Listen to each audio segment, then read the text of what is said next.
1, Apple, take 1. Scene 1, Apple, take 2.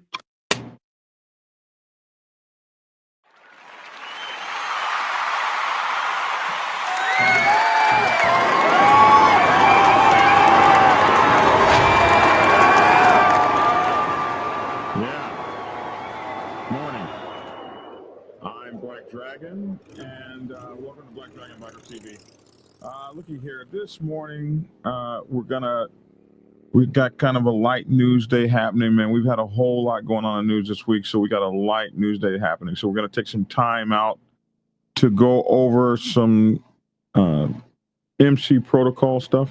We haven't done MC protocol in a while, so we're going to do some MC protocol this morning.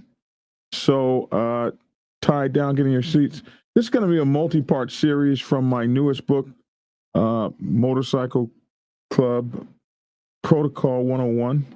So this is the part of the 52 do's and don'ts of being a prospect, the 52 do's and don'ts of being a prospect. So if you've got prospects out there that need to listen, give them a call. Get everybody together, like, share, subscribe this thing as you're coming onto the channel. Let everybody know. Send it around to your prospects or maybe your prospect sponsors, your club sponsors that are out there, their prospect sponsors or your prospect managers. We're getting ready to do the 52. It won't be all 52. This will be part 1. But we'll be right back at it in a minute and 7 seconds. So this is Black Dragon's Prospects Lists of Do's and Don'ts, Part 1. Thanks for tuning in. Black Dragon Biker News. He's on YouTube. Black Dragon Biker News. Get yourself educated by his books and you'll learn how to move. Black Dragon Biker News. He covers it all. So click on the screen, hit subscribe to get updated Biker News with MC Protocol. A lot of popped up when this YouTube Biker News craze came about, but the man on this channel is the first to do it and the only one that never sold out. His name was Black Dragon. Started in the Navy and hit the sea, revving Uncle Sam. They traded that uniform for the vest from the mighty Black Sabbath. Not the band, I'm talking about the mighty Black Sabbath MC. Where he paid his dues and he earned his stripes from prospect all the way up to national peace. All the copycat creators and the content stealers and haters, there have been many, but there's only one larger than life. Like Michael with a cowboy hat that knows kung fu and says kick Kenny. Black Dragon Biker News. He's on YouTube. Black Dragon Biker News. Yourself educated by his books and you'll learn how to move. Black Dragon Biker News. He covers it all. So click on the screen, hit subscribe and get updated Biker News with MC Protocol.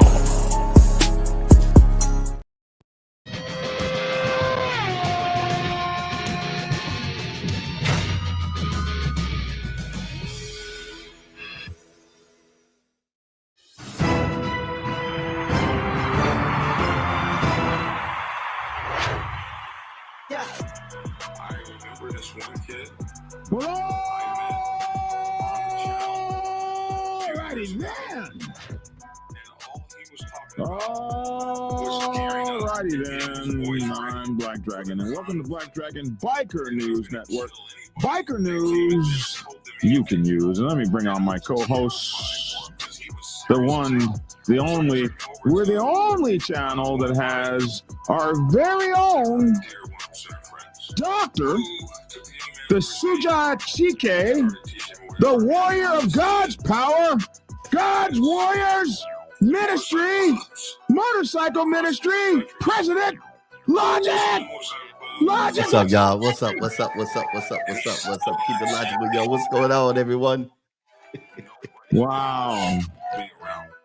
What's up, Suja Chike? How are you? I'm doing good, bro. Man, I got a picture. like I got a that. picture I wanted you to see. Just look at that picture real quick. Just real quick. You don't have to keep it up long.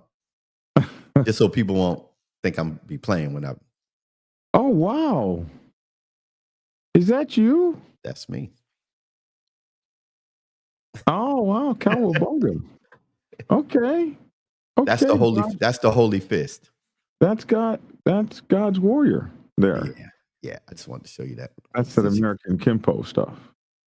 No, that's not American Kempo. This is Gasanru Kempo. Who's? Gasanru Kempo. We came from under Nick Serio, who trained with Ed Parker. They trained together. Ed Parker had American Kempo. Oh, wow. Yeah. Wow. That is completely cool, man. That is completely cool, sir. How old is that picture? That picture, that I got my second degree because I didn't go any further. I got 2. That's about 6 years old. 5, 6 years old. Okay. Yeah. Okay. I'm looking at up on my shelf. I got 2 invites to test for my 3rd degree that I never went to. Wow. That is really, really nice. Mm-hmm. A little bit more about me. I'm still gonna need to see, the video of you getting down. Oh, I got okay. We'll talk about that. Yeah, I got video. There's videos out there. We're gonna need to see that video. Okay. What's up, chat room? So when we see that video, then Okay. Boards don't bite back. Pictures don't hit. Right. Yeah. Pictures don't. I want to see a video of you getting down. That's what I want to see. Do you mind? I don't mind. Okay. I want to see something like this. Jordan. Oh, you got it good. Mm-hmm. Well, see, when you see my videos, I ain't hitting signs. I'm hitting people. Oh no. Oh no, we can't show those on here. I'm not hitting signs. Signs don't hit back. Boards don't hit back. People hit back. People hit back. Right. Hey, what's up, man? Listen, thank you all for tuning in today. What's up, Cali Kid? TV, Mad Thing, Troy Powell, Papa Penguin, everybody's here. Path Killer, good morning, Heather Hill. Keep it logical. That's you. Joseph, good to see you, man. And Chucky out there in South Africa, it's good to see you. Shadow, all you good people. Biker News Canada, Carnell 619, it's good to see everybody. Boss Hog, G-Money. Listen, I'd like for you guys to like, share, and subscribe this thing. Please like, share, and subscribe it. Share it to everyone out there. Please hit those like buttons so more people will get in on this. So if everybody could hit the like button, more people will come in. And we want people to be in on this one. This is Chapter 10 of Motorcycle Club Protocol 101. If you guys will remember, many years ago, back in 2014, we're talking, 11 years ago now. Back in 2014, I wrote this book, Prospects Bible. Prospects Bible, how to prospect for a traditional law-abiding motorcycle club. I wrote this, in 2014, long time ago. And this has become a number one bestseller, and has been a number one bestseller that this whole time, off and on, it goes number 1, then number 5, number 10, number 25, and then back to number 1. And in the Prospects Bible, I'm all about how to become a prospect for a traditional motorcycle club. And so here it is 11 years later, and there was so much that I would have put in the Prospects Bible that I didn't put in back then. And so before I did a rewrite of the Prospects Bible, I decided to put more stuff in here. So in chapter 10 of this book, we go, then this is my newest book, Motorcycle Club Protocol 101. So in Motorcycle Club Protocol 101, in chapter 10, I wrote the prospects list of 52 do's and don'ts, which is not in Prospects Bible, but if I were to write Prospects Bible again, or when I do write Prospects Bible or rewrite it, I will be adding that 52 list of do's and don'ts and a bunch more other stuff that I've learned in the past 11 years. But this was my way to get back at that. And I wrote in here in my book, Prospects Bible, I provide a comprehensive overview of the responsibilities as a prospect or hang around within the motorcycle club. However, in this chapter, I've included a list of 52 do's and don'ts for prospects and hang-arounds in a motorcycle club. Now, one of the most important and incredible journeys you will ever experience during your motorcycle club career is the process of prospecting, and a lot of people don't understand how carefree and free and beautiful that process can be. Papa Penguin said, "I think Black Dragon may be creating the MC version of the World Book Encyclopedia." There are there are seven there are 7 pieces to it. That is for sure. There are 7 books to it so far. It's called the Motorcycle Club Bible series. So yeah, maybe it will be the Britannica. He'd be walking around instead of door to door at houses, walking around door to door to clubhouses, selling encyclopedias, selling his prospect Bibles. Man, I got this set. I got. Oh, by the way, we're going to do something we've never done before. We're going to allow people to come on, and you'll be in the back, the green room, and then I can bring you on the channel if you have comments or things to add.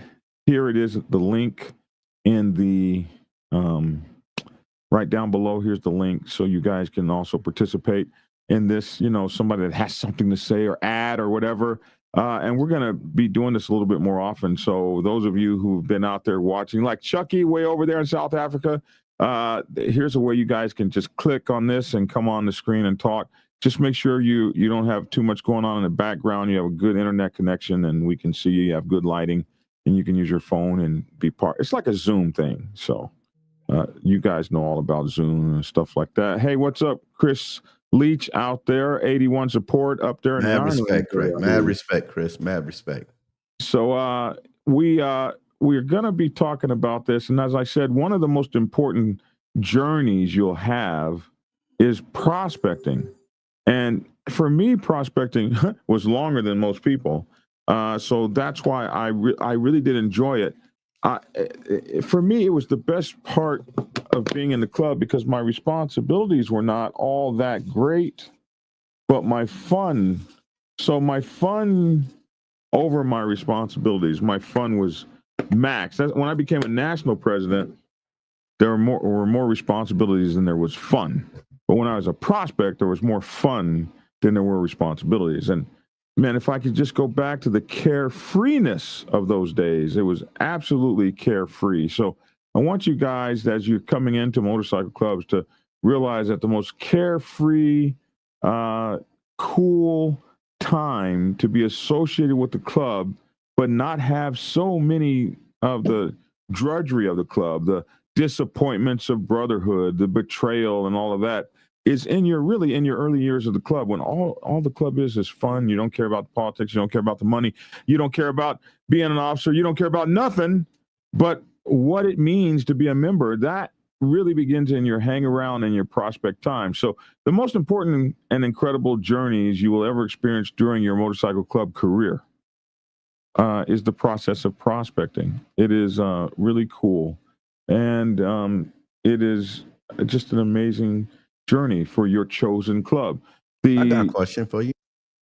Do you have the hang around time before the prospect in your Bible? In the Prospects Bible, yes. Okay. Mm-hmm. I got lost. Okay, so I'm sorry, I didn't mean to throw you off. The prospecting journey sets the foundation for your MC life. And man, something has happened. These people have put my phone on some kind of fucking crazy list, and they're getting past my sensor, my filter. And we got to do a video on this someday about how I'm getting 80, 90 phone calls a day on my cell phone from these people. They've got me on some kind of list, and I'm getting called from all over the world. They changed the phone number by 1 digit and just keep calling over and over and over all day. So what you learn during this phase should equip you to build your base to face whatever challenge, loss, or victory you may encounter. It is essential for you to have a successful journey through your prospectship because it sets you up for everything. So here are some guidelines that will help you prospect for your MC with greater ease and a better understanding of MC protocol. So we're going to do some of this list. We're going to talk about it and move into it, and we'll do this in a several part thing. Hey, Rob Benjamin, thank you for gifting a membership. One of you guys out there watching today got a membership from Shadow. And what happens is when someone gifts a membership, they don't know who it goes to, but I really thank you for gifting those memberships. And listen, please go over to my channel, go to the front page of my channel, the home page, hit join, and it gives you an ability to choose the level of membership you want. And we have memberships for as low as like $2.95 a month, something like that, $2.99. So please join up, and thank you so much again, Rob Benjamin, Shadow. We appreciate you. Good morning. Just ordered your protocols books. Thank you, Douglas Hicks. Get the book. Get the book. Thank you so much for buying MC Protocol. Thank you, man. I was going to say I used to be 3 to 5 years hanging around was pretty much, it used to be, yeah. Instead of I used to be, it used to be that 3 to 5 years hanging around was pretty standard. Yes, SSW, custom sewing. It used to be. It ain't no more. So number one, prospecting is getting into the habit of prospecting. To be a successful prospect, okay, and prospecting can be, depending on your club, prospecting can be a year, or it can be 6 months, or it can be, it's more standard to see it as 3 months these days. Outlaw clubs, I've seen it a year, 2, 3. I've also seen, in order to get into outlaw clubs or 1% clubs, you have to start in a support kind of organization first and move up. So it could take 5 or 6 years going that way. But prospecting, I would say, could be as little as 1 day. If we are going to talk about Jake, the former nomad of the Hells Angels Motorcycle Club, Jake is about 80 now. And Jake only prospected for 1 day because he got shot in the chest for the club the day of his first day of prospecting. Actually, I don't even know if he. He deserves a patch. He deserves a patch. He was maybe he might have been a hang around, but the first day he started hanging around with the guys and it said, yeah, I want to do this. They came up with an idea. Let's go kick this guy's door in that owes us some money or whatever. And Jake says, I don't know if that's such a good idea. And they said, well, we're going to go do it. And Jake said, well, okay, well, let me be the first one through the door. Kicked the door open. The guy shot him in the chest. He moved forward, took the gun away from the guy, and beat the shit out of him. That's what Jake did. With a bullet in his chest. See? With a bullet hole. With a bullet hole in his chest. In his chest. And Jake became a full patch member the next day. So, as you can see, your prospecting time can be 1 day or 4 or 5 years, but it's important that if you're going to be a good prospect, that you get into the habit of prospecting for the length of time you got to do it. So to prospect correctly, you must develop a habit of prospecting. Prospecting is not an easy task. The purpose of prospecting, and here it is, the purpose of prospecting. It is for you, the prospect, to get to know the MC. Mm-hmm. And the MC to get to know you, the prospect. It's a two-way street. And if you're in a motorcycle club that doesn't understand it's a two-way street, you're in the wrong damn club. It's not just me here to serve you. It's you, the club, also earning my respect and earning my loyal service. I never wanted my club to be a everything club and nothing to the people that built it. So I've always, not every club does that. Not every club thinks it's a two-way process. And if you're in a club that doesn't think it's a two-way process and that's good for you, then that's good for you. Got it? So through this process, you will prove your worthiness to become a member of the MC, and in turn, the MC will prove its worthiness to deserve your membership. Prospecting is a complicated relationship that requires fairness and equity on both sides. The motorcycle club must realize you are not just cannon fodder to be used or misused or abused.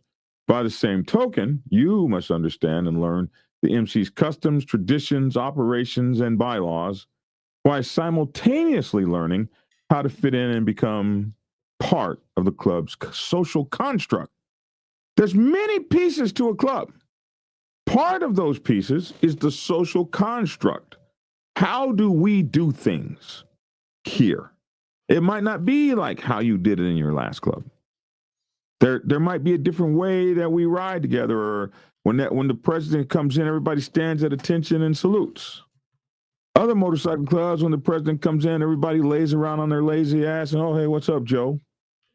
But in other clubs, president walking in the room, it's like an admiral walking into the room. Everybody pops tall, and acknowledges and praises the president. In some motorcycle clubs, you might not hug your club brothers whenever you see them. They just ho hum, whatever. In other motorcycle clubs, there's a tradition. They have a handshake, a special handshake between the brothers, like fraternity brothers and stuff like that. Now, I want you guys to keep in mind. Like fraternity brother, yeah. Okay. I had to slide something in there every now and then, man. Well, you be opening up because I want to be like, don't y'all worship the devil? Nah. Look, you see that second ring on my hand? You see that second ring? I had to do that. I'm sorry, that was wrong. I know that was wrong. But well, look, no, on the real, my wife, I'm all right. And we don't call it prospecting, but when I was going through, she said the same thing. And I told her, if I see any type of devil worshiping, I'll be out. I'll let you know that.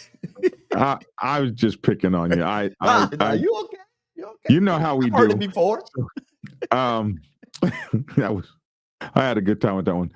It helps to come from the street gang to club life, hood to Harley, says Chris Leach. I've heard a lot of guys from the street gang say that.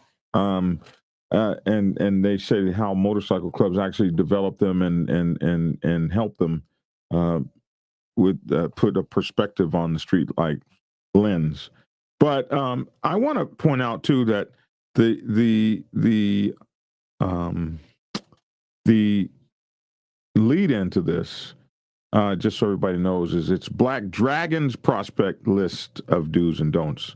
It's not going to be the same everywhere, and not everybody agrees with Black Dragon's list of prospects, do's and don'ts. So you can go to your club and say, well, Black Dragon said. Well, Black Dragon said. Like, we don't give a damn what he said. And that can happen too. Make sure to like this. If you guys can hit that like button, more people will be able to see this. Please hit that like button, as Michael Ball says. It's the number one metric in all YouTube to that people use to measure channels. So anyway, hey, what's up, Mike? We did a raid on your channel yesterday. I don't know if you saw it or not. So anyway, when the club fails to fulfill, let me go back. So you got to learn the club's traditions, operations, bylaws, and its social construct, how the club gets down. If you want to be successful in your club, you will learn how to move how the club gets down. Now, here's a problem that happens when you get old and you've been in the club a long time and the club starts to change its social construct with the new members that come in. And I see a lot of OGs get pushed to the side because they can't change with the new and changing club. So you'll see this 2 times in your life, two or three times in your motorcycle club life as your club starts to change its construct. Like those of you guys who get into motorcycle clubs that eventually become 1%er clubs. Mm-hmm. You can watch that club change its social construct, and that may or may not be for you. Or if your club gets taken over or patches over to another club. Black Sabbath has patched over many clubs. And a lot of people left because they couldn't deal with the new social construct of the club. When the club fails to fulfill its obligations or the prospective member fails to prove himself, both sides lose. So I've seen this before where a prospect joins a club and halfway in, like the club has not met his obligations. I've seen that happen before too, where the club has not met the prospect's obligations. And when that happens, you'll see the prospect leave. And when the prospect leaves, the club loses. A lot of times, and I've seen this in my own club. Oh, let that son of a bitch go. He don't mean nothing. Can I ask a question? While you Yes, are sir. for that very thing you said. So this is what I heard. And you correct me if I'm wrong. That the hang around time is for the hang around to understand the club. The prospect time is for the club to understand the prospect, the individual. Is No, that that's not what I incorrect? said. No. Okay. I know that's not what you said, but I'm just saying that's what I've heard in past. So the hang around time is really an introductory period, and nothing is expected of you. There's the difference between the hang around time and the prospect time, the prospectship or the probation. Some clubs call it probation time. Mm-hmm. But when the difference is you become accountable to the bylaws when you become the prospect. When you Okay. are the hang around, you're not accountable to shit. You're not accountable to anything, and no one is accountable to you. Right. If you're So a you're hang trying to around, learn who this club. You're trying to learn this brotherhood or sisterhood for women, right? You're learning them. You're looking at what they can no, show you. well, you're looking at whether you like it or not. You don't even have any idea what the bylaws are. You don't even know what Right. you're getting into. You're just looking to see if these are good people. Do I like them? Gotcha. And Gotcha. do they like me? Gotcha. Do we kind of like each other? Can we go out on a date? The hang around period is like when you're talking to somebody on the phone, a beautiful lady, or you meet her in the parking lot, and it's like right around your first and second date. Now, some people get married on their first date. Other people need to be around a while. Mm-hmm. So the hang around time is really the familiarization. In the computer world, we call it handshaking, the handshaking routine.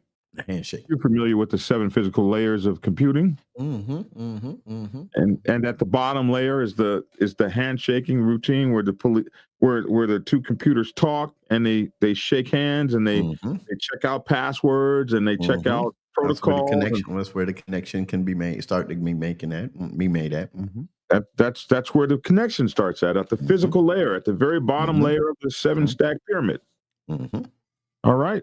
So that's where we are at the bottom layer when we're at the hang around period. And then we step up that stack. For you engineering folks, we step up that stack until we become full patch members. All right.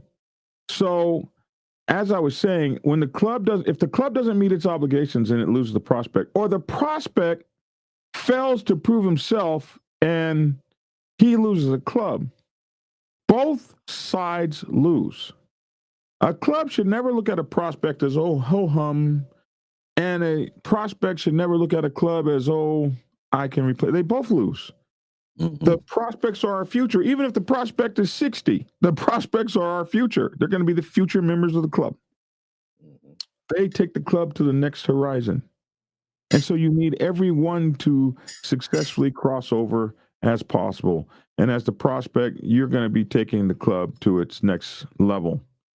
And if you love club life, it's a good place for you to prove yourself and learn. So you both lose if both sides lose, if either side fails to gain what it wants. The club wants a new brother and the prospect wants a new club. When prospecting does work, however, when it does work, the process delivers an invaluable brother to the brotherhood, and the former prospect gains an MC family for life. And that's what we're looking for out of the prospectship. We're looking for a lifetime membership for the club and for the prospect to have a family. He can value for the rest of however long his career will be. So that's step 1. Prospecting is getting into the habit of prospecting. Step 2, everyone goes through it, friends. Everyone goes through it. It may seem like everything is intentionally set up against you, but that's not the case. If you are prospecting for an MC that follows MC protocol, rest assured, everyone has traveled a similar path. This is a necessary process you must complete to call yourself a brother or a sister and wear the full patch.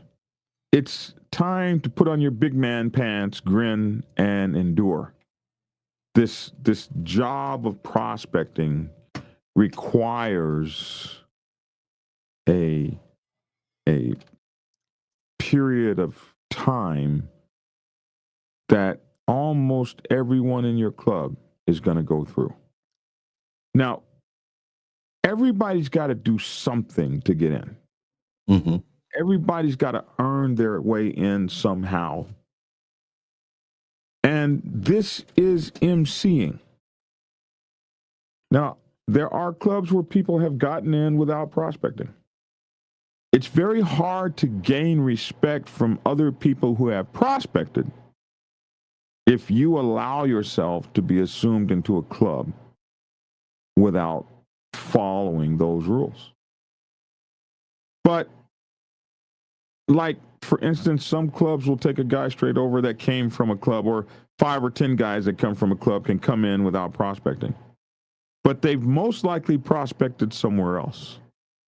So sometimes when you're looking at folks and you're thinking, well, he didn't do what I did. Maybe not exactly what you did, but very few people in a traditional motorcycle club can get in the door without having to do what they have to do. C. Ruger says you will know very fast if that is where you want to be. Yeah, if you're in a traditional club and you're prospecting, and C. Ruger is going through the prospectship. And here's an interesting thing. C. Ruger was a vice president of his last motorcycle club. He was at the tippy top. And for this new club, he has gone to the very bottom and prospected from the very bottom. But in his club, he has an incredible amount of respect because he's done this all before. He knows how to prospect. Mm-hmm. He knows how to come into a club and do the things. Like if I had to prospect tomorrow, you just wouldn't get me on the dumb shit. Like nobody would have to give me push-ups. You wouldn't have to punch me or any of that other stuff that goes on. Because I know how to prospect. And that's why I wrote these books, so that some of you guys will know how to prospect too. Papa Penguin says, never been an MC, but inviting folks into a brotherhood without the same price of entry seems to be a recipe for disaster long term. And it almost always is like that. G Money 903, if a prospect exceeds the maximum prospecting period and doesn't get voted in, can the prospect apply again at a later date? So in most clubs, there is no maximum prospecting period.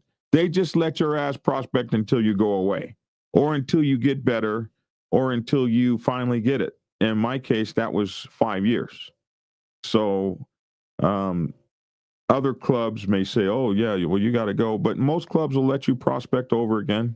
They'll let you prospect as many times as it takes to get it. And some clubs will bust your ass back down to a prospect where you can start all over again and work from your way from the bottom floor up. Hey, you guys, if you want to come on the show and give an opinion or something like that, I just put the link here so you can get on here. There's the link there in the description box, or actually the comment box. So let you know if you want to come on and be seen. You can do that. Let's see. Get the patch for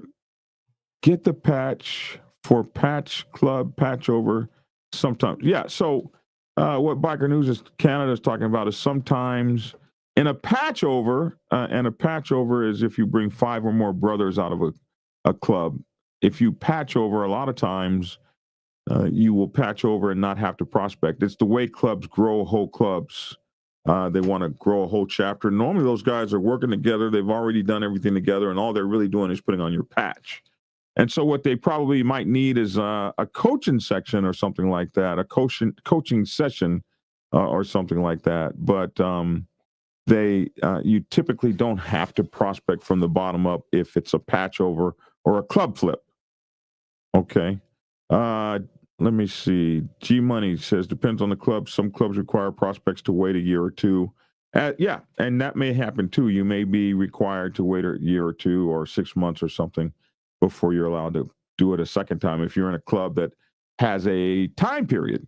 How would one know if a biker or that MC prospects, if that's club business? How would one know if a biker or that MC prospects? if that's club business. I can see tradition slowly dying, and before we know it, old traditions will no longer be practiced. The practice of prospecting and stuff like that comes from the Mason kind of world, those kinds of fraternities, and a lot of that is passed on to motorcycle clubs and the military and all that. I don't really see something like that going away anytime soon. Chris Lee says, "No, hell no, not. Oh no, not to start all over." Yes, it does. It does happen. It does happen. So everyone goes through it. That's rule. That's list number on number 2 on the list. Everyone goes through it. It may seem like it's only you, but everyone has traveled a similar path. This is a necessary process you must complete to call yourself a brother and wear the full patch. Number 3, and this is an interesting one, and I hope that some of you guys may find this like oh no, here we go. But your pride may take a few hits. Your pride may take a few hits. When you're prospecting, be prepared for your pride to take a few hits. The act of prospecting is a humbling experience. It should be. It's meant kind of like boot camp. It's meant to strip you of all of the bad habits and teach you the MC way, the social construct of the motorcycle club you're in. You may find yourself taking orders from a brother you deem to be beneath your level in life. I've seen this before. Like a guy comes in and he's the CEO of his own business, and he's had a lot of responsibilities out there in the world, and he just really feels like he's got a lot going on. Okay, so I got to come to your club and I got to prospect. Okay. But I'm prospecting. My sponsor's a security guard, and I'm a CEO. This guy is like totally beneath my stage in life.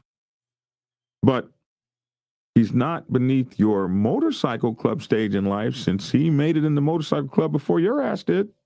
Mm-hmm. So you may deem that you are taking orders from a brother that's beneath your level in life, but as a full patch brother of the MC, he is above your level in the MC. In the King James Version of the Bible, it states, "Pride goeth before destruction, and a haughty spirit before a fall." So stash your pride away so that it doesn't cause you to trip and fall. Prospecting is designed to be a humbling and at times a quite distasteful experience. The silly little tasks demanded of you, they have the effect of letting others determine your true personality. It gives your prospective brothers the ability to judge whether you have the true grit to be one of them. Are you willing to sacrifice for the brotherhood? The little task they're asking you to do. Are you a liar? Do you share? Can you be dependent upon when a brother needs you? That's that call they give you at 2:00 in the morning. Hey, man, come over here and help, blah, blah, blah. Hey, my car's on the side of the road, wherever the case may be. Why are they always calling me? They're always calling me. Because when you become a full patch, you don't have to do those things. Mm-hmm. And they want to know, can you be dependent on? When a brother needs you, what's your attitude like in the middle of the night when you get a call? So prepare yourself to endure a few mildly humiliating episodes. After all, it's all in good fun. Just like you said, just like in fraternities. Yeah, and for most folks, prospecting doesn't last longer.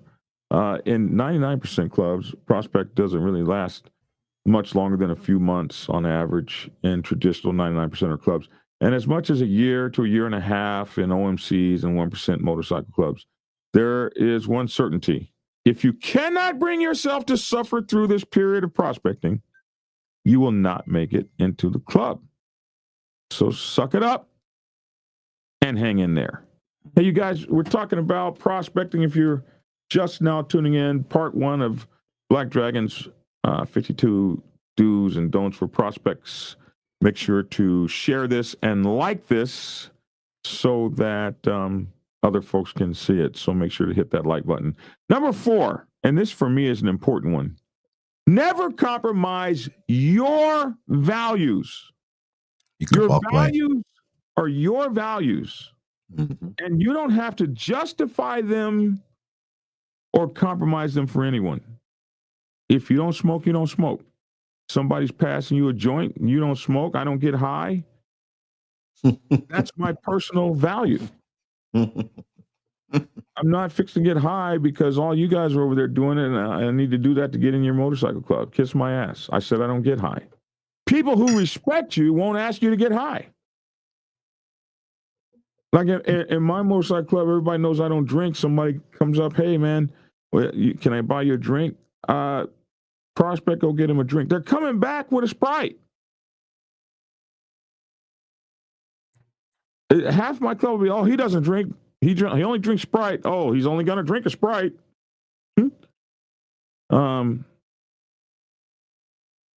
So understand that you don't compromise your values. So what I wrote here is, though everything I said in the previous section is true, I must add this caveat for your well-being. For your well-being, emotionally, spiritually, and mentally. You know your limits. So know your limits.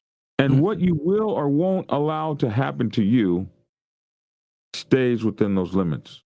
With that, I must tell you that at no time during any phase of your prospect period should you allow any person to cause you to compromise your self-worth or spiritual values for any reason.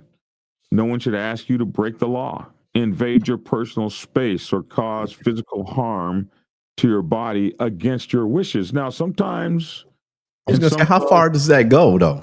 Sometimes in some clubs, a prospect has to take a black eye. Now, but the guys that have gone through that I've talked to took it as a great honor. Oh yeah, man, my sponsor had to blacken my eye. Hey, right.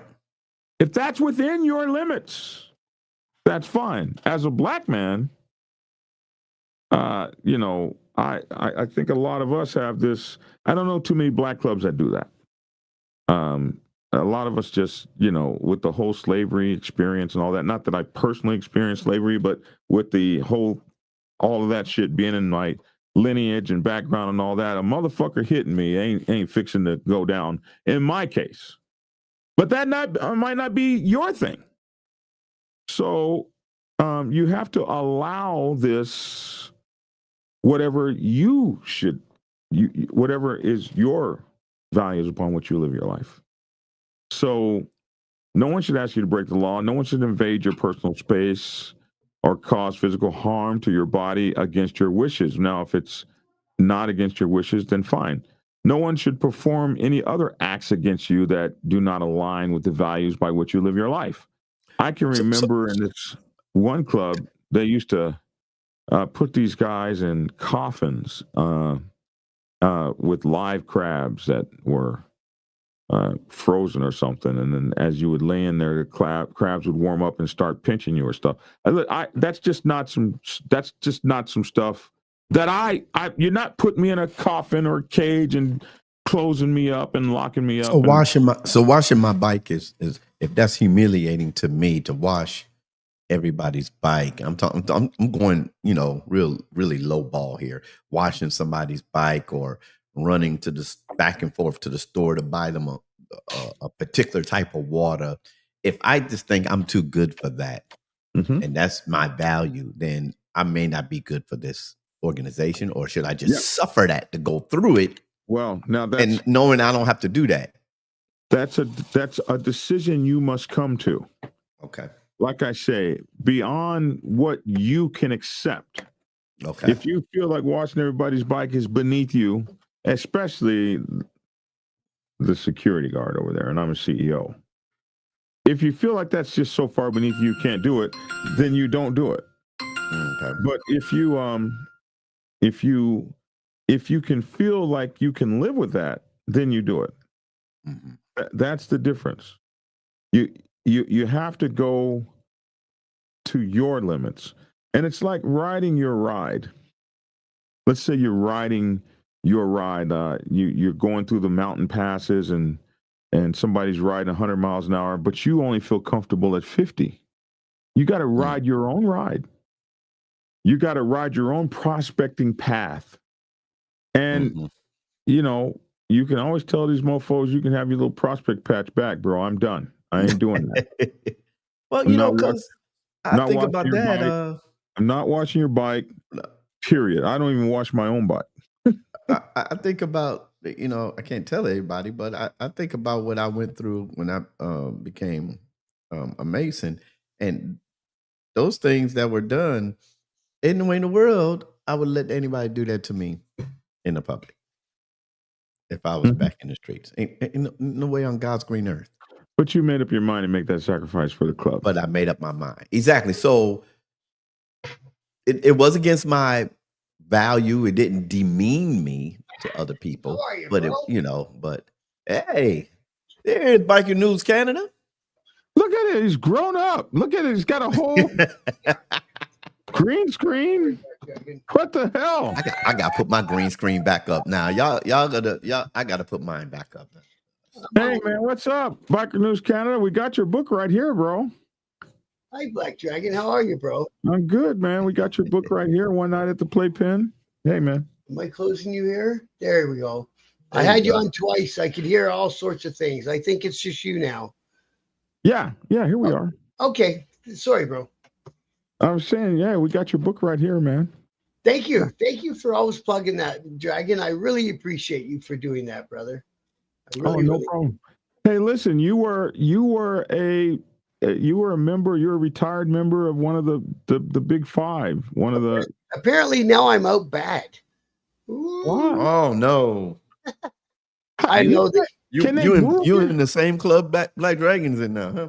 Can they move your they can't? Can they move your status? I didn't know that could happen. I never heard of that either. But here I am. Nobody spoke to me in 23 years. Some guy calls me up out of the blue, asks me a bunch of questions about my channel, about my book, about this, about that, about going on Bill Stacks. And he calls me back. He goes, "Oh no, that's no good. You can't do all that." I said, "It's done. I'm not undoing what I've already done." Yeah, well, you can't. You can't unring the bell. Exactly. So whatever. You know, like I say, if nobody talks to a guy in 20-some years and he decides to, you know, do a couple of things, and I'm not the only guy from that club who's ever written a book. No. And I didn't throw that club's name around like crazy to try to get famous from being a member of that club. Actually, I always just say that club or the club I was in or something like that. And I've never mentioned the club. I've never mentioned your former club. I always say one of the top five. That's it. On Bill Stacks, I sent him a photo of when I was in the club, and he put it on the whatever. I'm not mad at him for it. I'm glad he did it. It's his channel, so he can do what he wants. Yeah, but you're not supposed to name drop. I can't believe he did that too. I'm sorry about that. He does kind of like to get in there with the names. There's a funny one coming up on his channel one time. It's me and Pee Wee from the HAs. Oh wow! And me and Pee Wee talk so much that Bill basically wanders off and goes and does something because we got lots in common. Mm-hmm. Yeah. Hey, Cutoff, that's a funny one. The only time that anyone ever asked me to wash their bike, I approached it with a bundle of steel wool in my hand, and that changed their mind. Cutoff, that'll change your mind. Humbling yourself to watch someone's bike, someone you want to call brother, isn't humiliating. It's like taking out the garbage, mopping floors, learning your brother's favorite drink. It's much deeper than that. That's just my opinion, he says. And I agree with you. But if that is beneath what I can do as a person, and this is my thing, when it comes to prospecting, you still have to honor your values. Now, if you can say, hey, it's cool, I want that person to be my brother, it's up to you. But at no time should you allow anyone to make you do something against your values. I stick by that. If you say, well, washing a bike isn't humiliating, it isn't humiliating to you. But it may be humiliating to that person. The washing your bike was something that that the Reverend came up with, but I'm thinking about Yeah, other that was just things. something I didn't want to go into anything Seen, egregious, like, but you for know. instance, and I've seen for like an instance, co-ed clubs. I've seen women be asked to do sexual favors and things like that. Clubs like ours would not have that as an issue, but a social club might, or a club like yours might have that as an issue, Minister, in that you have men and women who serve the motorcycle ministry. So sometimes people will get in these positions of authority. I've seen it where prospects have been asked by low life ass members for money to borrow excessive amounts of money and stuff like that. Hey, if you need your money to pay your rent, and loaning it to somebody might be beneath your comfort level. So these are things that you have to look for. You can be taken advantage of. And there's Go ahead, another Bob. way to look at that too. It depends on how they ask you. So if you're in a big group and it's a regional party and there's members everywhere and somebody singles you, hey, prospect, wash my bike. That ain't cool. Mm-hmm. You know what I mean? Yeah. But I had a 25-year-old member say, hey, bro, do you know how to change oil on a motorcycle? And I said, no. He said, well, come with me. He showed me how to change oil on a motorcycle. So There it's you go. all in how it's presented. Right. Chris Leach says when he gets to prospect, he's going to remember the steel wool one. That's a good one. Yeah. Oh my goodness, there were parts on the bike a long time ago that you could actually steal wool stuff on, like the no more. I hear you, but you're walking with a nation behind you. That humility will go far because you want to start something crazy over something simple. That's just more or less what I was getting at. And I agree with you 100%. Yeah, I agree with you. Yeah. I agree with you. Yeah. That's some BS. The status should never change, just like getting discharged from the military. What discharge code one receives cannot be changed. Imagine getting an honorable, then years later it's a bad conduct. That's only crazy. thing that should change that is if they found out while you were in the military that you were selling secrets. Then they could change it to a bad conduct discharge. But no, when they re-enlist you and then prosecute you. No, they can't re-enlist you if you didn't retire. To prosecute you, yes, they can. No, they can't. They can They can only re-enlist you if you're retired. Okay. See, I had a motorcycle group of Canadian military veterans on for an interview last night. Those guys are really nice guys, doing lots out there for homeless vets and all that stuff. Oh wow. I gotta look that up, but I think the only way they can re-enlist you, I thought it was, is if you retire, because if you're retired, you're still part of the military. Because they can reactivate you. If you're retired, they can reactivate you at any time up to certain years old. That's right. So I think that's what that is. Yeah, well, you know me, I won't kick up a fuss about nothing. I'll just sit back because, like I say, nobody spoke to me for 20-some years, so I'm not going to run out now and say, what's going on? You know what I mean? It's kind of not my personality type. I hate it when they do that, because it's somebody that's newer in the club. If you got out 20 years ago, and they just seem to forget the sacrifices that were made before them. Like they only care about the sacrifices that they're making. And the problem is the people in the club now, not to put those people down because they're in the club. Good for them. They're doing their thing. They don't know me. They never met me. Mm-hmm. You know, the whole club's changed over in 20-some years. Siderin says, my old club, one of the two founding members, the national president, was borrowing money from all the chapters. Then in an attempt to get out of paying back people, he waited until the other founding member was away and went to the big five that sponsored the club and told them he was shutting down all the chapters. Yeah, that sucked. I left the Motogato was a Marine, you know. Yeah, well. So you can leave and come back in the American military. Maybe and then 6 years later, I re-enlisted. I hope he came back in the Navy when he came back. No, don't do that. Yeah, that's what I and you ever go back too. Yeah. For example, so here one. So no one should ask you to break the law, physical harm, perform acts against that you do not align your values with your life. For example, if you're not okay with being locked into a small space, don't allow someone to lock you in a closet. Talking about some prospecting bullshit you need to do to get into the club. If that's not how you get down because it might harm your mental state, then don't let that happen to you. And this I say because some clubs will blacken a prospect's eye or punch him in the nose or the lips. Other clubs might make you do push-ups or any other number of silly physical things to cause discomfort. I've never been in a club where a senior has permission to bash a junior in the eye or nose. So if a motherfucker puts his hands on me, I do my best to kill him. But that's me. That might not be you. And our club had a thing that you can't ask a probate to do what you're not willing to do yourself. Yeah. You may find it perfectly fine to get your eye blackened when you do something wrong. And there are a lot of clubs that do that. You have to make up your own adult mind about how you handle those kinds of adult situations. Always remember, however, that it's okay to let them have their rags back and go find another MC for which you can prospect if your self-respect is ever jeopardized.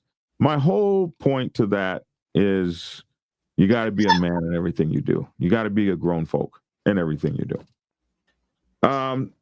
Number 5, not every brother who wears the patch will turn out to be your brother. That's a big one to remember. Beware, prospect. Not everyone who approaches you wearing the patch you one day desire to wear will be a worthy club brother. Just like you are taking the time for the club to get to know you, you allow the club to take the time for you to get to know the brothers in it. Ensure that they are worthy of your trust as you are of their trust. It is easy to get overwhelmed and think that everything is just wonderful and great. But be honest, the world just doesn't work that way. Not anywhere in it. And not in your prospective MC either. Only time will tell if a brother is worthy of your trust. So take your time and don't be naive or too damn trusting. Respect, honor, trust, and love are earned, not just blindly given. What's your advice, Dragon, on if you're in a multi-chapter or in like the case I was in, an international club, and it's a big event and you're coming in as a prospect and it's a big event, you know you got to work your ass off that weekend. What's your advice for that? My advice is to bring your no-dos. Do you recommend that you get up there and shake every member's hand as soon as you can? Or do you recommend that you stay kind of like a mouse and be a little quiet? No, I think what you should do is let everybody see you working your ass off. And the members that are worthy, they'll come up to you. And when they come up to you, it's always cool if they say, "Hey, prospect, take a load off, sit down. Yeah. I see you busting your ass, and I'm going to do that for you." And they bring you a plate of food, and you get to know that guy. Yep. Yeah, those are good times, eh? Those are the best times. Yeah. Those were the best times.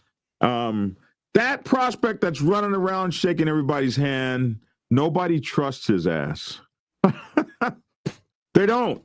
They see him as an ass kisser, and they're wondering what is his. Well, they know what his motive is. So let your work speak for you. Mm-hmm.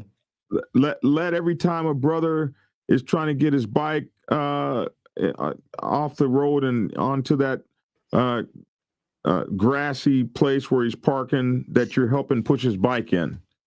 And he doesn't even have time to say thank you because now that he's secure, you're running over there to help another brother. I had a guy in my chapter when I was a probate, and his bike had to be push started. It wouldn't start. I spent my whole time probating with him, push starting that guy's bike. Right. That's how I say do it. No, I not a whole lot with your mouth and in people's faces and shaking their hands. Be busy, man, and you'll find your prospect time. Go, hey, listen, no matter what, man, you're just gonna be, especially when you're in those national things and all these chapters are there and everybody's screaming, hey, prospect, and Man, instead of looking up in the sky like, wow, oh my God, this is some bullshit. Instead of doing that, be Johnny on the spot. If you find your own projects, you're doing a lot less projects than doing a lot less dumbass projects. If you find your own project to jump on. How much did you notice the guys who are yelling, "Hey, prospect the loudest," are the guys who most recently got their full patch? Or the guys that were the most shitty prospects to begin with. All of a sudden, they become the prospect master. And you're like, bro, you barely got in yourself. Black Dragon, not sure about enlisted, but officer commissions have no expiration, so they will reactivate and try you. But we also don't have dishonorable discharges, just honorable or general discharges. Is that the what service is that? I just found, I did while you was talking. You cannot. You was right. You cannot be involuntarily re-enlisted just so they can prosecute you, especially if you got an honorable separation. Hey, you said we got to look it up, so I looked it up.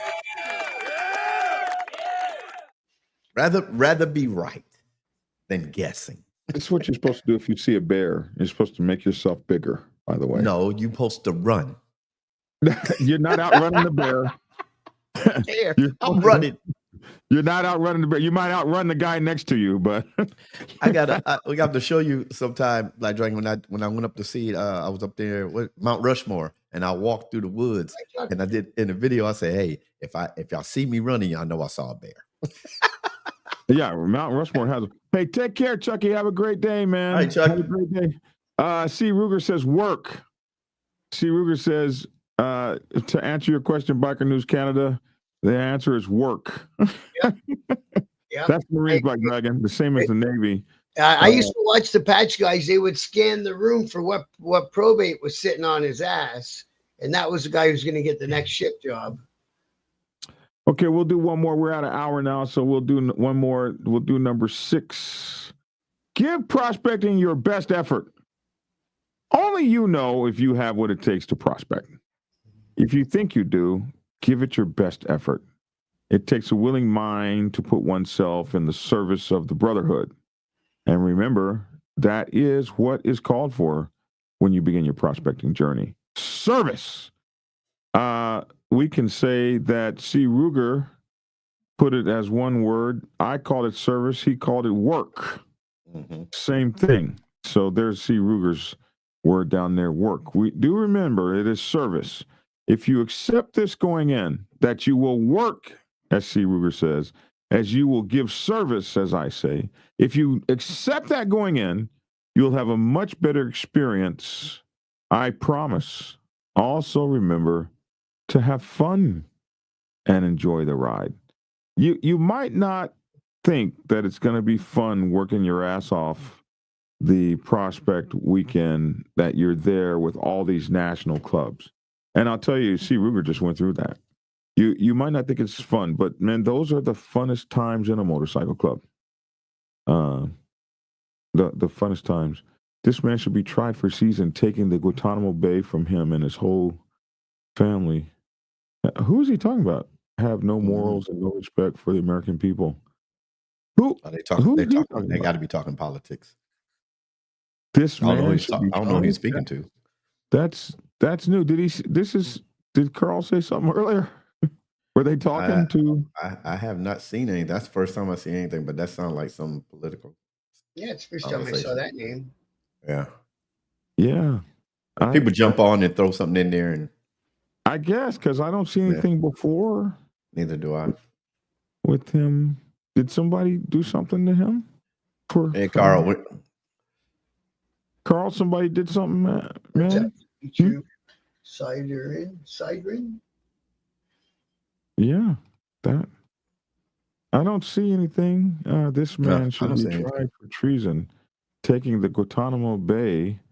Him and his whole goddamn family, piece of shit. They have no honor or morals and no respect for the American people. F them. Man, who's he talking about? Who did that? You don't see his name up in. I don't see his name anywhere else. No. Okay. I don't see anybody saying anything to him about anybody that should be going into that has done that. Yeah, yeah. Maybe he has Tourette's. I don't know. I don't know. But and I'm not saying I don't know you, Carl. Sometimes people throw something in there to see if you'll change focus and go into a different direction. And yeah, we did. Jason, when I prospected originally to a support club, I made life easier by immediately cleaning, grabbing cases, and stocking and setting up rides without being asked. Was left alone being busy. That's right. Yeah. You find your own projects to jump on, and nobody has to give you a project. Your life is simpler. At least you're doing what you'd rather do. And the guys in the club, they respect the guy that sees something that needs done and does it without needing to be asked to do it. Mm-hmm. Chris Leach told Carl, wrong channel, bro. You know what, Black Dragon, with me, and I listen to a lot of people prospect. I understand the prospecting thing. I studied it, but I never prospect for our ministry because I started it.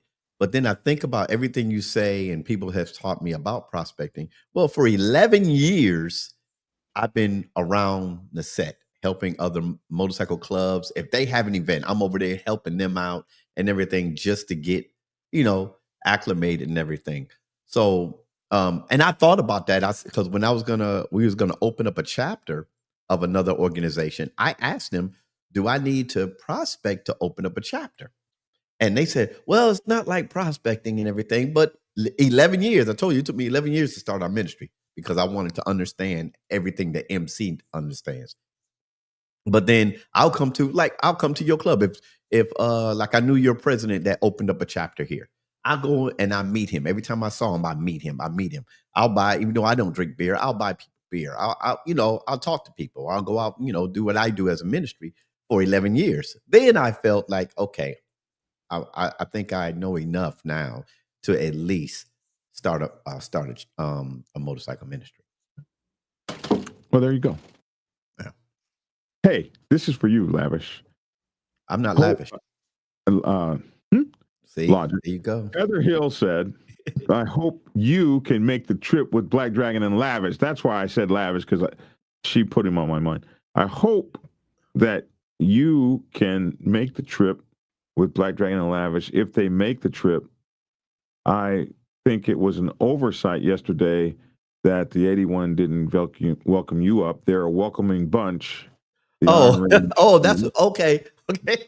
I think I think Lavish may need a leash when he comes up here. Well, somebody said, I think it was, like Chris was talking about Lavish could be on his own. See, look. So I talked to the 81 yesterday, and they said you would be more than welcome up there. Oh, I greatly appreciate that. I really appreciate it. And look, I stick to my morals. That there ain't 12 women up there that he'd be interested in. See, I stick to my morals. I do not go where I'm not invited. I do not invite myself anywhere. You were invited yesterday. I asked. I said, "Can the preacher come?" They said, "Of course, absolutely." So, you, bro, yeah. Check it out. The Iron Range is up in Minnesota or somewhere, isn't it? Is it up north? Yes, it is. Yes, it is. Yes. I remember a story about him. Then you did the show yesterday. All those charges got dropped. Yeah. Yes, all those charges got. No, they didn't. Yes, the charges got dropped. I was going to say they weren't acquitted, but the charges did get dropped by the district attorney or the judge or both. It sounded convoluted from the start, didn't it? Huh? It sounded kind of convoluted from the start, that story. Well, the story was that a guy and his girlfriend were kidnapped. Yeah. She was raped at a house. He was taken to another another location, to the clubhouse, where he was held hostage and beaten for a couple of days. He ran out of the clubhouse and some kind of way got to the police department, which might have been a block or two away or something. Actually, a cop saw him outside the police station and asked him if he was okay. And he said he was running from a kidnapping. And so it could have been because he was high or anything like that he concocted this story. But it resulted in those guys being arrested and given these heinous ass charges. Right. And those guys sat in jail, some of them for 10 months or longer. Yeah, it was a while No ago. bail whatsoever, like you would do to an outlaw motorcycle gang, like they do. The no bail, no nothing, no nothing. And then so to go from that to you can have bail already meant shit was shaky. Yeah. Because like P. Diddy hasn't gotten bail yet. Nope. He ain't if gonna they- get it either. If they were to give P. Diddy bail tomorrow, you would be like, man, something shaky going on because they had him. No, Right. he can't get out, blah, blah, blah. We're going to prove blah, blah, blah, blah, blah. And then if all of a sudden, if P. Diddy walks out on bail tomorrow, I think it would be a good time to say, there may be some problems with that case. So they had these guys on. It was just like the Banditos down there in Texas for the Waco thing. They put all those people in jail with no bail and all of that stuff. And then all of a sudden, they start getting bail. And it's like, man, there must be some fishy shit going on. My question is: isn't that a lawsuit? If you arrest me, lock Sure me up is. for 10 months, and then not acquitted, because that means I went through trial. I got Just some drop money. the charges. Yeah, I got some money from the Canadian government for that. They held us up for a year dead time. Then they finally gave us bail. And then a few months later, they came and stayed all of our charges, basically withdraw the charges, because they broke their own rules for listening on the telephones. And then they put all that evidence in. And then my lawyer had to go through every piece of paperwork and find out that they broke their own rules. So they had to back off. So that being the case, you went to jail for the club. And then the club put you out bad all those years later. That's so ugly. Hey, I want to ask you about your setback there. Did you create that with AI? Yeah, bro. That's just off a green screen. Yeah. That's On the StreamYard one, you got the same StreamYard, so you can do whatever background you want. No, I want you to send me that AI prompt. I want that prompt. That's cool, eh? I'll change it up a little bit, but I like whatever you did to prompt that in. I want that. Yeah, I just told GPT to make me a set, and that's what it gave me. Yeah, that's really cool. So anyway, those eventually what wound up, and then they had a bunch of stuff go kooky in their case, and one of the things that went kooky was at some point they had attorney-client privilege was Violated. Thank you. So their attorney-client privilege was violated, and the judge acknowledged that happened, but still decided to go through with the case. Like you would think that if they realized they had violated their statutes, that they would mistrial the case or kick it out or whatever, but they just found a way to go around it and keep going. That lets you know when the government's out to get you, you ain't got nothing, bro. They're gonna get you. So as early as like a couple weeks ago, they were still going after him full steam, and then it turned out that for some reason they weren't able to get a hold of, or the witnesses no longer wanted to participate. Yeah. And so now without those witnesses, they couldn't go forward. But how long had it been that they knew that the witnesses were not participating before they finally pulled the trigger? That could have been months or a year. Mm-hmm. Who knows?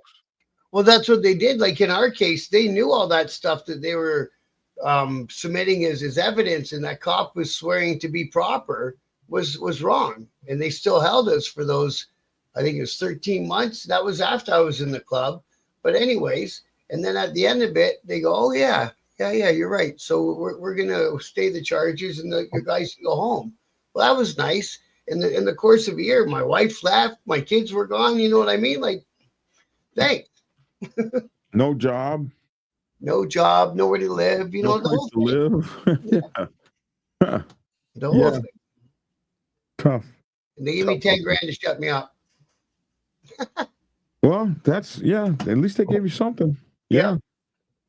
Well, hey, listen, guys, we're at our hour, Biker News Canada. When do you come on tonight so folks will know?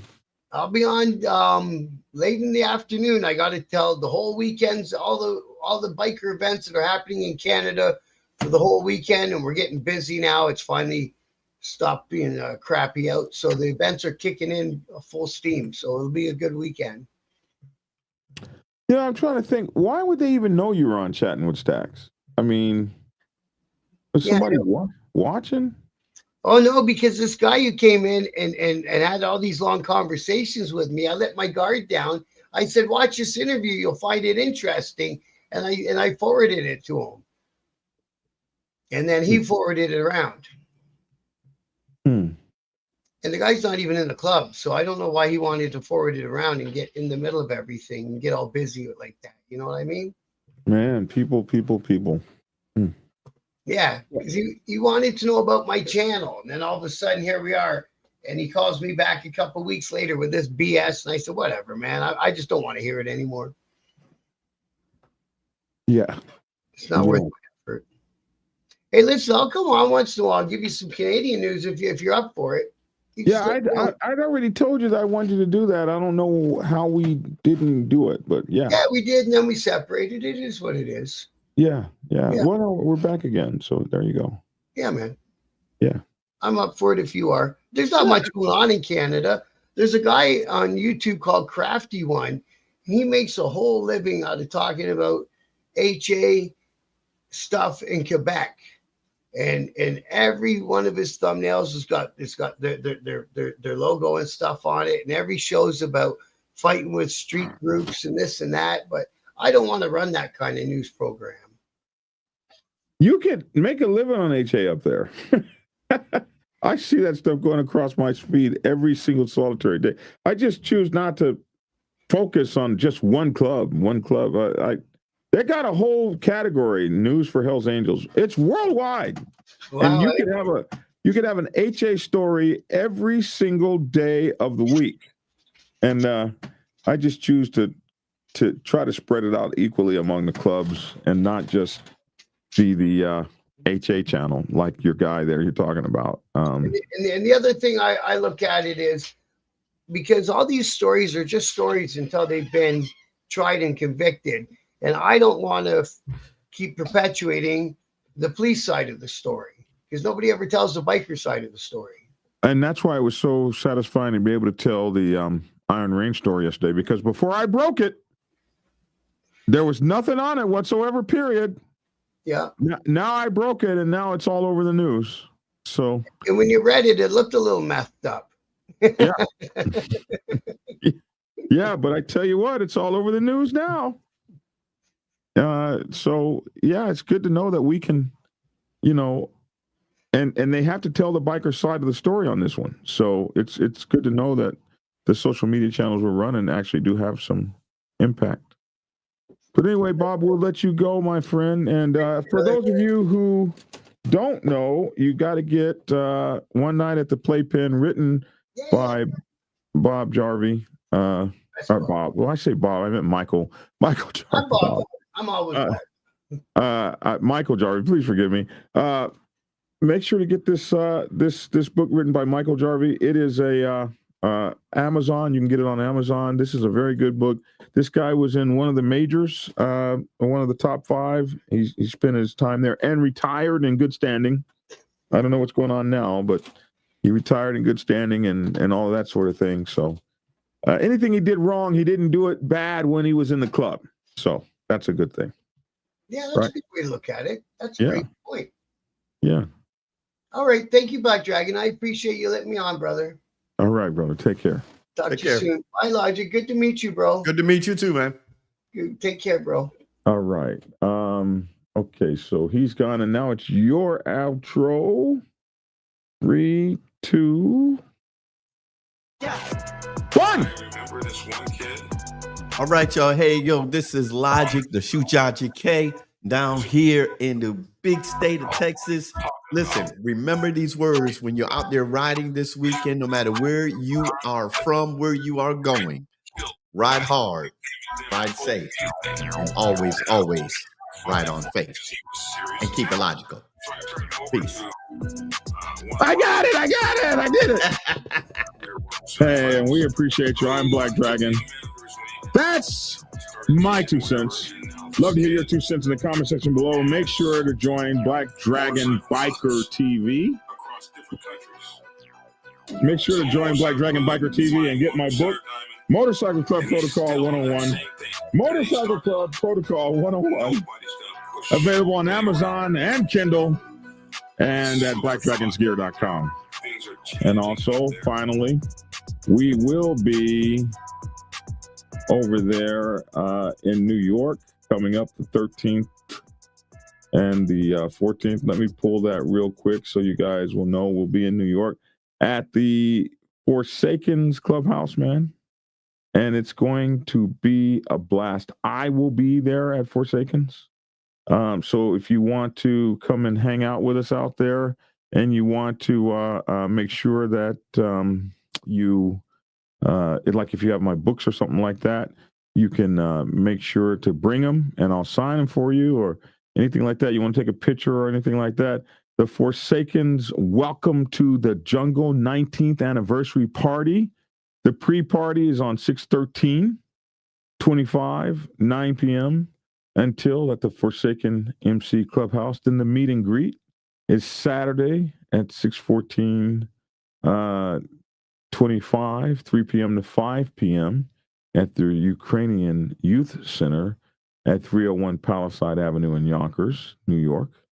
And then the anniversary day party is at 6/14/25 from 5 to 9 p.m.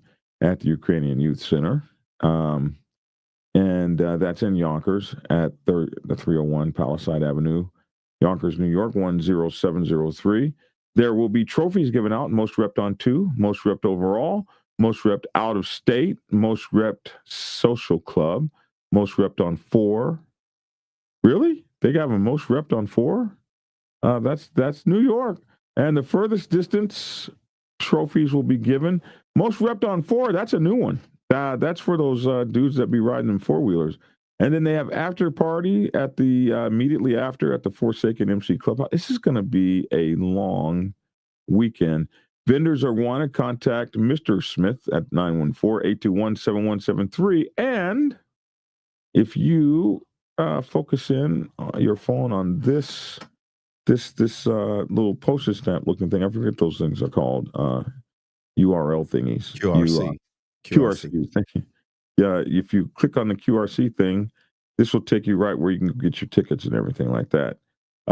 So scan for tickets and hotel information. So if you want tickets and hotel information, scan the QRC code and just hold your phone up to that, and it'll take you right there.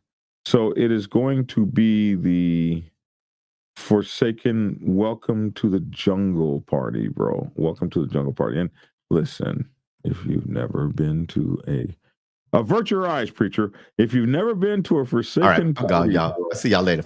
This is the Forsaken party, my man. This is how it be. All right.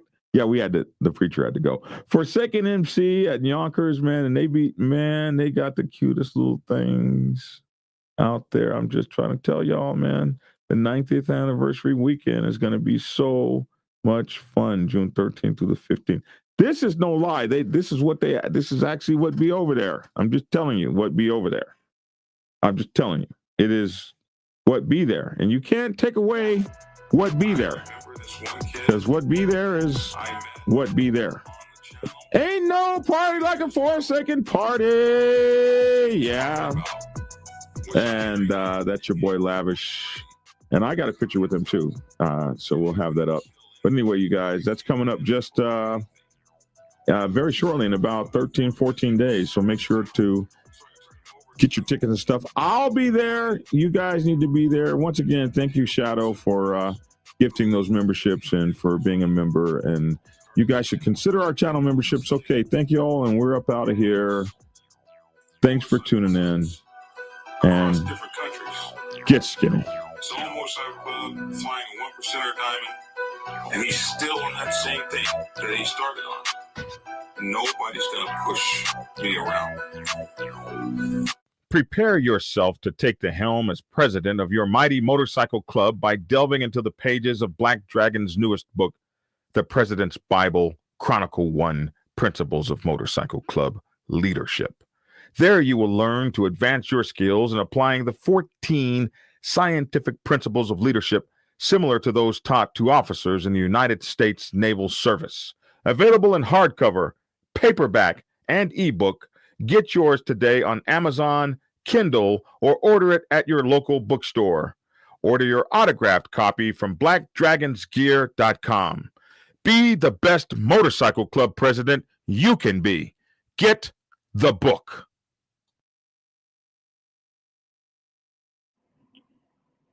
Get Black Dragon's first book, The Prospects Bible, to learn how to join a motorcycle club. It has been an Amazon #1 bestseller for the past 7 years and is required reading for over 3,000 motorcycle clubs worldwide. This book is a must-have for new people venturing onto the motorcycle club set. It will teach you how to prepare yourself for service to the motorcycle club nation and show you how to qualify a motorcycle club to be worthy of your service. Available on Amazon, Kindle, and for order at your local bookstore. Get your autographed copy at blackdragonsgear.com. Be the best motorcycle club prospect you can be. Get the book. If you are seeking clarity about issues stemming from problems or crises occurring within your motorcycle club, then set up a consultation with Black Dragon. Black Dragon has over 30 years of experience in the motorcycle club world, having served as a national president of the 50-year-old Black Sabbath MC Nation for nearly 10 years. Black Dragon is a veteran negotiator, skilled in crisis management, conflict resolution, inter-club issues, press conferences, and club reputation management. You can set up an appointment to speak with him by phone at clarity.fm/black-dragon. Get the clarity you deserve to help make your MC the best place it can possibly be.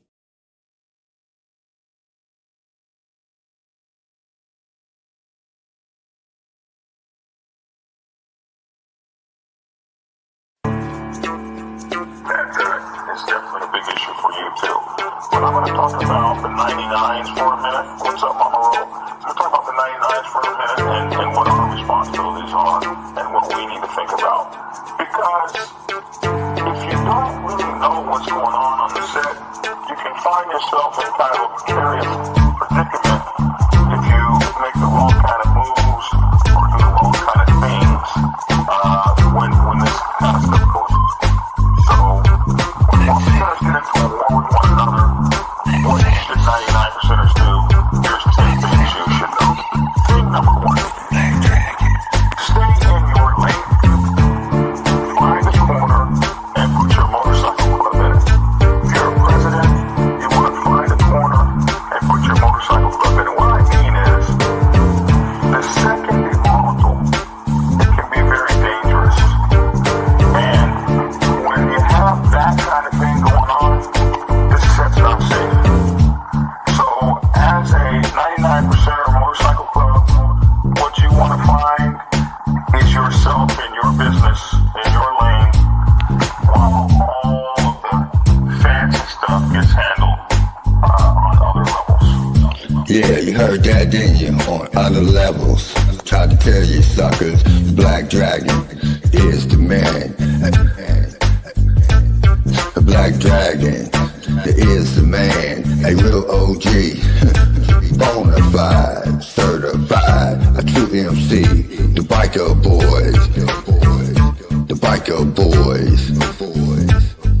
It's in the house, most definitely. Blow the whistle for Black Dragon, Biker TV. That's right, I said Biker TV. See, one day, young Dragon made his way out the Navy to become a prospect. Some people thought he was crazy, but 5 years later, hard work became a habit. He became the president of the mighty Black Savage Nation. MCs, y'all, respectfully. Black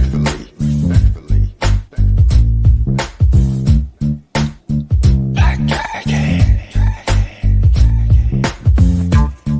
Black Savage, MC. That's right, y'all.